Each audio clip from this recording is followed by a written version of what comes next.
Mga langga mo ni atong part 8 sa pagsuri-suri lately, no? So kanina namin diri sa balay sa iyang best friend, no, diri sa Mahaplag ari mami agi. So nagmahaplag mi kay mas duol man siya nga road kung moadto ka og kanang south, no, kay plano man namo nga moadto og Limasawa. Kay gusto na mo kung magpalimasawa mi ari na lang mi agi og Hilongos. So para mas duol mi, so mas duol mi dito ari na lang mi agi dream mi agi og Mahaplag. So napot na mi sa balay sa iyang best friend.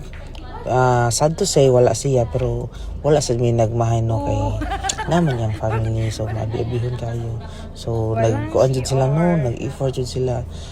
Gipadaan jud mi nila og buko, no, kay para inigkuan na sad mi mahubot-hubot sa among kalaagan. So kay nang maglaag ta makalimot man jud ta og kaon-kaon, at least kanang nakay makuan ba kung asa ka paingon, kay ang imong hunonon ang laag naman lang jud. So try na nagpa-picture mi before mi mo adto sa sunod na mo nga adtuan, which is ang magihan jud na mo dito mga langga ang maning ginatawag og Agas-Agas Bridge. So kaning dapita abot na mi og Agas-Agas Bridge, no. So na-amaze jud mi kay ara jud ay kahapog jud ay ang Agas-Agas Bridge, no.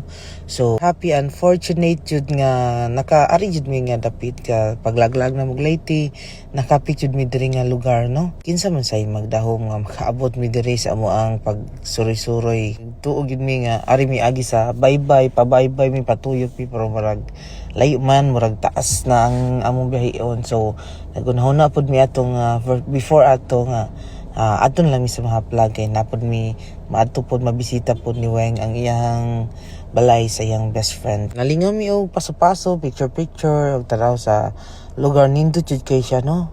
Grabe jud, ma-amaze jud ka sa kahabog sa bridge nga na jud ka diri sa babaw, no. So ang Agas-Agas Bridge mga langga, located ni siya sa Kahupian, Sugod, Southern Leyte, no, diri ni siya nabilong. So ang Agas-Agas Bridge nag-start ni siya og construction, no, November 17, 2006. So nahuman pud siya is August 2, 2009. Construction cost pud aning Agas-Agas Bridge is 1.24 billion, no, pesos. Yang gitason is 350 meters mga langga, and ang iyang height or gihabugon is 89 meters, which is 292 feet, no, above the ground. Porte gid niyang habuga mga langga, no. Grabe jud ka amazing ang pag-construct ani nga bridge diri sa Kahupian, Sugod, Southern Leyte, which is ang kaning Agas-Agas Bridge. Ang mga giay diri is mo hapit jud kay nindo jud siya nga view, no. Nindo jud siya picturean, tan-awon kay nindot kay ang mga bukid nga imong makita diri sa side, no, niya.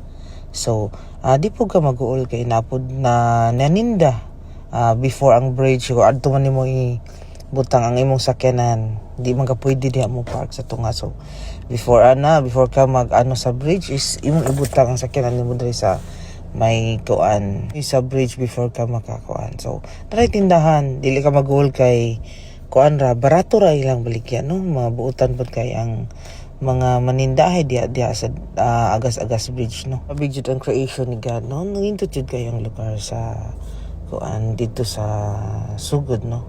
Makita nimo nindot jud kayo, ma-amaze jud ka sa creation sa Ginoo. So thank you Lord jud ka sa tanan nga creations ni God, no. Salamat mga langga. Sa sunod na pod na mo nga biyahe, so paingon na mi og Limasawa ana. So salamat and God bless sa tanan. Yan, bye-bye ninyo mga langga sa sunod na pod nga episode sa mong paglaglaat.